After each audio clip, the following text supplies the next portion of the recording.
Alex, thanks for joining me. We've just heard that we've got the likes of YouTube trying to steal ad spend from television. There's been a big spat between Thinkbox and YouTube, it's been, in the trade press.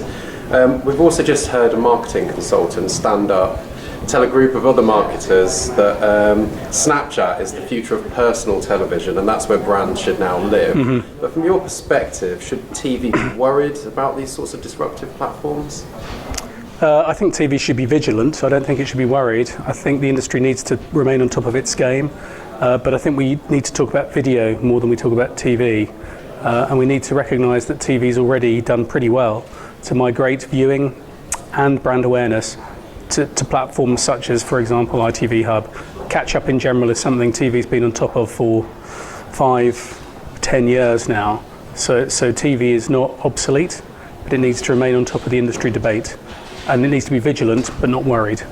And I mean, how do your clients feel about the disruptors that come in? Because they appear all the time. Some are flash in the pan sort of stuff. Some are sticking around to have an impact.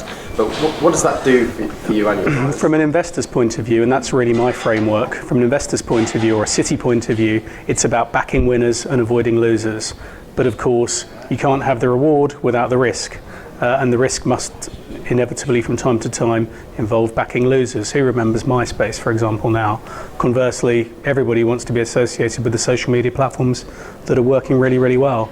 So people want TV to succeed and they want it to embrace the platforms, but at the same time, they want to be the guys that identify the new kid on the block. Whether the new kid on the block is an app-based company or another social media platform, they're willing to hedge their bets to some extent. With that in mind, could you give us maybe a health check for the state of the UK TV market? At the moment, TV advertising is essentially flat year on year. There isn't much growth going on. A lot of that is probably explained by what's going on in Europe with the referendum.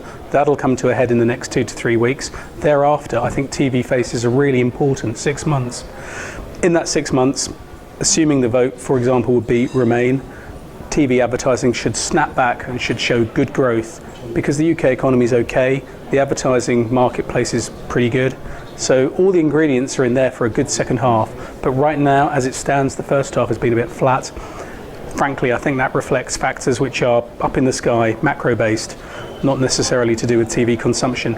For what it's worth, commercial television should be optimistic because the BBC, frankly, will have less budget to play with going forward. So therefore, potentially should lose some share of viewing to the commercial guys. So optimistic, but we've got a big line in the sand coming up. If we were to have the same chat in a month's time, I'd give you a different answer. I'll find you in a month's time. Thank you so much. Thank you.